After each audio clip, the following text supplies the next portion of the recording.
अब हम आते हैं एकदम लास्ट चैप्टर के ऊपर में, जो कि इसके बाद ये कोर्स ख़त्म हो जाएगा। तो अब ये जो लास्ट चैप्टर है ये है एनवायरनमेंट पॉलिसी इन इंडिया के बारे में। मतलब ये बेसिकली एक ओवरव्यू है कि इंडिया में कैसे एनवायरनमेंट के रिगार्डिंग लॉज वगैरह हैं। मतलब बेसिकली एनवायरनमेंट के रिगार्डिंग इंडिया में क्या सीन है, क्या इंडिया में इसका कल्चर है, ये उस बात को यहाँ पे फोकस करता है।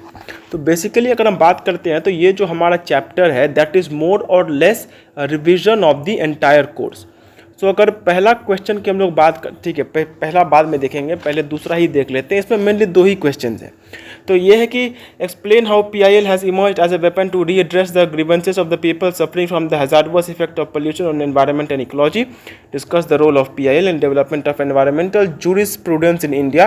Discuss how PIL has played an important role in environmental protection in India and how the judiciary has applied the principles of sustainable development while deciding the cases. मतलब बेसिकली PIL से environment pollution कैसे India में यहाँ पे promote हुआ है उसको हमें यहाँ पे बताना है। ऑल्दो इसका आने का चांसेस नहीं है, बट बेसिकली हमें फिर भी देख लेते हैं। देखो बेसिकली हमारे कंट्री में अगर हम लोग बात करते हैं तो लेजिस्लेटिव पॉइंट ऑफ व्यू से या फिर लेजिस्लेचर के पॉइंट ऑफ व्यू से कभी भी एनवायरनमेंट जैसे मैटर्स को बहुत ज़्यादा एड्रेस नहीं किया जाता था और नहीं कभी यहाँ पे किया गया था। आज भी अगर बात करते हैं तो लेजिस्लेचर जो होता है उसमें जितने भी पार्टीज़ वगैरह होती हैं सभी की सभी पार्टीज़ कभी भी एनवायरनमेंट के ऊपर में ध्यान नहीं देती। कोई भी पार्टी या फिर कोई भी इलेक्शन एनवायरनमेंट को अपना सब्जेक्ट मैटर बना करके नहीं उसको ये किया जाता है, नहीं उसको यहाँ पे चला जाता है। ठीक है, अब ये एनवायरनमेंट मतलब ये एक बहुत बड़ी बात है कि लेजिस्लेचर जो है वो एनवायरनमेंट के रिगार्डिंग कुछ खास यहाँ पे एफर्ट्स वगैरह नहीं दिखाती है। So because of this reason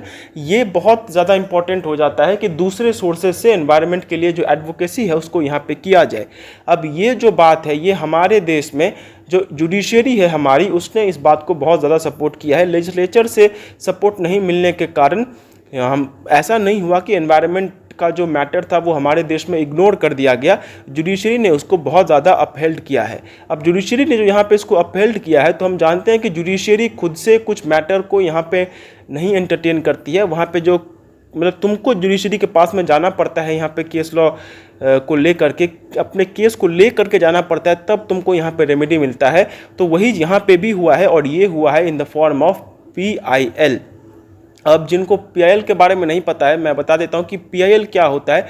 वो एक तरीके का पेटिशन होता है या फिर एक तरीके का रिक्वेस्ट होता है जो कि एक कोर्ट को किया जाता है कि जब भी कोई मैटर किसी एक आदमी या 2-3 आदमी को नहीं बल्कि टोटल जितने भी आदमी हैं या फिर जो पूरा हमारा यहाँ पे ग्रुप होता है या फिर जो जनरल पब्लिक होता है उसको जब भी कोई मैटर यहाँ पे अफेक्ट करता है देन इन दैट केस ये जो PIL है वो PIL वहाँ पे फाइल किया जाता है। Mean in any matter which generally affects the full public, जितने भी लोग पब्लिक में हैं उन सभी को जब भी कोई मैटर यहाँ पे अफेक्ट करता है तो उस टाइम पे PIL फाइल किया जाता है। और क्योंकि एनवायरनमेंट सिर्फ मेरा या तुम्हारा या किसी 1-2 आदमी का नहीं है, ये हर किसी का है, जनरल पब्लिक का ये एनवायरनमेंट है। तो एनवायरनमेंट में अगर कोई भी चीज़ गलत की जाती है तो वो PIL के थ्रू ही यहाँ पे सॉल्व होती है। So public interest litigation is a legal mechanism that allows any person, organization और group to approach the court on behalf of the public for the prosecution of public interest. PIL in environmental law has been instrumental in promoting environment protection and conservation in India. PIL can be filed against both public and private entities who are violating environmental laws or causing harm to the environment. PIL is often used to redress issues related to environment protection, pollution control, conservation of natural resources and sustainable development. अब अगर हम यहाँ पे बात करते हैं कि India में ये कैसे हुआ तो जाहिर सी बात है सुप्रीम कोर्ट जजमेंट से ही यहाँ पे हुआ होगा। तो जो पहला जजमेंट है वो है Indian Council for Enviro Legal Action versus Union of India issued a warning to industries that discharge dangerous substances like oleum and hydrochloric acid. The court said that with such pollution is a violation of the right to safe and healthy environment and ultimately the right to life। मतलब basically ये जो Indian Council for Enviro Legal action ये था, ये एक अलग case law हुआ था जो कि ओलियम गैस लीक केस के ही साथ में था। तो यहाँ पे भी जो है कोर्ट ने ये कहा कि जो भी आदमी है उसका एक राइट टू एनवायरनमेंट होता है, एंड इसका वायलेशन किसी भी हालत में टॉलरेट नहीं किया जा सकता है। अगर कोई पोल्यूशन से कोई किसी का राइट यहाँ पे अगर ख़राब होता है तो वो टॉलरेट नहीं किया जाएगा। फिर MC Mehta versus Union of India का अगर हम लोग केस बोलते हैं, so the Supreme Court declared that vehicular emissions causing air pollution in Delhi constitute a violation of the right to life under Article 21 of the Constitution. The court directed all commercial vehicles operating in Delhi to switch to CNG fuel mode to safeguard the, मतलब MC Mehta ने दोबारा यहाँ पे case law किया था, यहाँ पे case किया था जिसके तहत CNG ऑटो वगैरह को यहाँ पे प्रमोट किया गया था। फिर moreover in Church of God in India versus KKR Majestic Colony Welfare Association, the Supreme Court ruled that noise pollution amounts to a violation of Article 21, ये खैर वही बात है। और Vellore Citizen Welfare Forum versus Union of India, यहाँ पे तमिलनाडु में जो है ये वहाँ पे केस लॉ था जहाँ पे टैनरीज से जो पानी आ रहा था वो सारे पानी को इसके तहत ये किया गया था। बेसिकली अगर मैं यहाँ पे बात करता हूँ तो हमने अभी तक जितने भी यहाँ पे केस लॉ पढ़े हुए हैं वो सारे के सारे केस लॉज यहाँ पे बाय वर्च्यू ऑफ PIL ही यहाँ पे वो आए हैं, चाहे वो ओलियम गैस लीक केस हो, चाहे वो ताज ट्रपीजियम का केस हो, या फिर वो चाहे ये वेल्लोर सिटीजन्स वाला केस हो, या फिर वो चाहे ये वाला केस हो, गंगा पोल्यूशन का केस हो, ये नर्मदा बचाओ अभियान हो, ये सभी के सभी PIL के थ्रू ही यहाँ पे आए हैं, जहाँ पे जितने भी कोर्ट्स वगैरह हैं उन्होंने बार बार ये मैटर को एंटरटेन किया है, एंड इसको एंटरटेन करने के बाद they have given the judgment. So ये पूरी तरीके से दिखाता है कि PIL जो है वो कितना ज़्यादा इम्पोर्टेंट हमारे देश में है, क्योंकि जो केसेस को PIL के ऊपर में एंटरटेन किया गया था उन्हीं केसेस को आज हम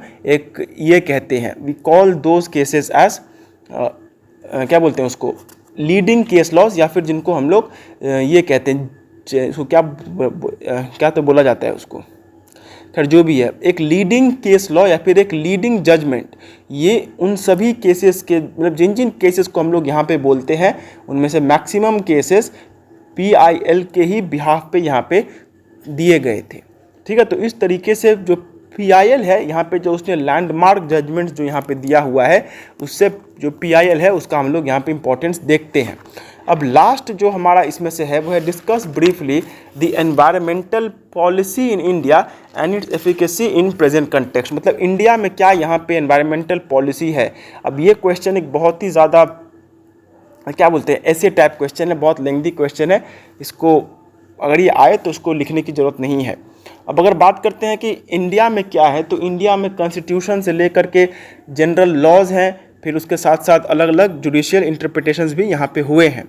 तो अगर बात करते हैं तो यहाँ पे तो कॉन्स्टिट्यूशन ऑफ इंडिया जो है वो एनवायरनमेंट को सबसे पहले जो है वो आर्टिकल 21 में इसको रिकॉग्नाइज करता है।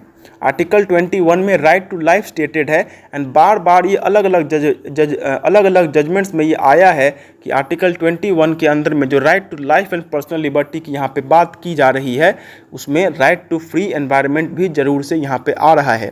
उसी के साथ साथ दो main articles, article 48A and article 51AG, ये दोनों ही आर्टिकल्स यहाँ पे स्पेसिफिकली एनवायरनमेंट को प्रोटेक्ट करने के लिए बनाए गए हैं, जिसमें से आर्टिकल 48A जो है वो पूरे तरीके से जो स्टेट है उसको ये ऑर्डर देता है कि एनवायरनमेंट को बचाने के लिए वो सारे कदम उठाए, और आर्टिकल 51AG जो है वो हर एक को एक फंडामेंटल ड्यूटी देता है, जिस फंडामेंटल ड्यूटी के तहत हर आदमी का भी ये ड्यूटी या फिर रिस्पॉन्सिबिलिटी बनता है कि वो भी एनवायरनमेंट प्रोटेक्शन में ध्यान दे।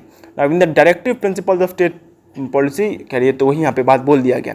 Now India is one of the parties to the convention biological diversity treaty. Prior to CBD, India had different laws to govern the environment. The Indian wildlife protection act 1972 protected the biodiversity is what it was amended later multiple times।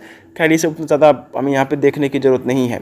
Mainly अगर बात करते हैं तो India में अलग अलग case laws अलग अलग यहाँ पे ये हैं क्या बोलते हैं स्टैट्यूट्स हैं जो कि स्पेसिफिकली इस बात को यहाँ पे गवर्न करते हैं, जैसे वाटर प्रिवेंशन एक्ट है, एयर प्रिवेंशन एक्ट है, एनवायरनमेंट प्रोटेक्शन एक्ट है, फॉरेस्ट कंजर्वेशन एक्ट है, वाइल्ड लाइफ प्रोटेक्शन एक्ट है। ये अलग अलग केस लॉज हैं जिनके बारे में हमने यहाँ पे ऑलरेडी देख ही चुके हैं हम लोग। फिर इसके बाद अगर जुडिशरी के पॉइंट ऑफ व्यू से बात करें तो मैंने जैसा कि कहा कि इंडिया में जो भी हमारा स्टैट्यूट वगैरह बना है वो सभी के सभी स्टैट्यूट जुडिशियरी से ही मिल करके यहाँ पे बने हैं।